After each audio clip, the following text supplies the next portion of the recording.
purpose. And so, being able to be a coach and a pastor, I get the privilege of being able to bring in the spiritual concepts and the spiritual truths that, at the end of the day, only you can be you. You can try as hard as you want to be somebody else, but you'll end up incredibly fatigued rather than incredibly fulfilled. I'm glad to hear you say that, because it is as much spiritual as it is anything, isn't it? Well, yeah, because at the end of the day, it comes down to, where are you getting your truth from? If you believe you can be anything you want to believe, then you actually are playing God, because you believe you're in control of your destiny, you're in control of your life, and if you want to be a certain way, you can try to be that.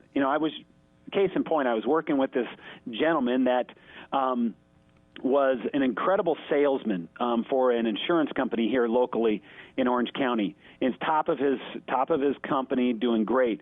Well, he decided for more pay to take on the sales management role, and he became vice president of sales. Well, he ended up coming to me because he was incredibly frustrated, because he was not designed to be a manager of sales people. He actually wanted to be in the marketplace doing the sale. Mm-hmm. That's what brought him fulfillment. That's what he was good at. But he thought being able to take more money and now manage people would be more fulfilling, and he ended up having to come to a turning point in his life to say, do I go back to my supervisor and say, you know what, I really think I'm more effective in the marketplace selling rather than managing. And, that took of him about 3 or 4 months of prayer and really processing, because it was kind of a time for him to say, am I willing to risk my fulfillment by going to my boss and saying, I'm better for the company if I'm doing what I used to be doing? And, thankfully he made that choice, and he's back selling, and he's having a great job doing that. But some of the times people just think that they can be anything they want to be. Interesting story, because the principle there works as much in our private life as it does in our vocational life, doesn't it?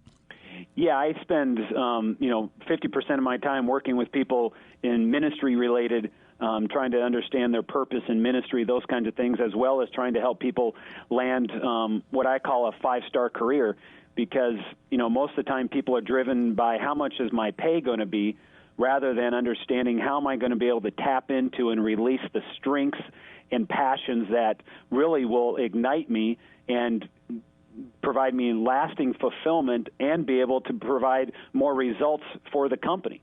The crossover is great. I even work with colleges and universities trying to help freshmen maximize their coursework. Sure. So they can come out more effective, and also helping seniors get ready for the next stage of work as they leave college, and help them create a filter for the best jobs for them to go and investigate.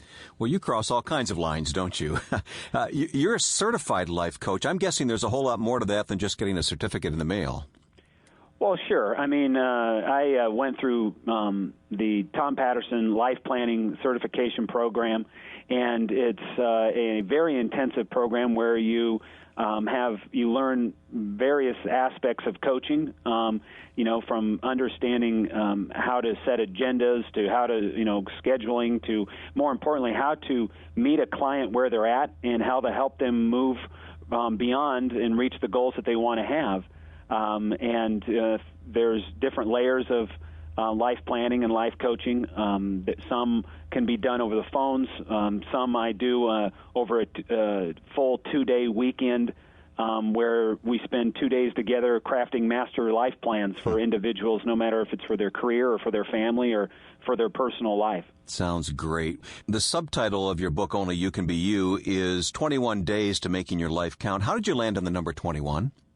Well, there's all kinds of research out there that says that 21 takes 21 days to make a habit. And the habit that I truly desire someone to have after spending 21 days with me is that they are actually spending 21 days with the Lord, because they are spending so much time reading the Bible, reading the scriptures that are in there, and applying their life to what God has planned for them. And so the book is actually broken out.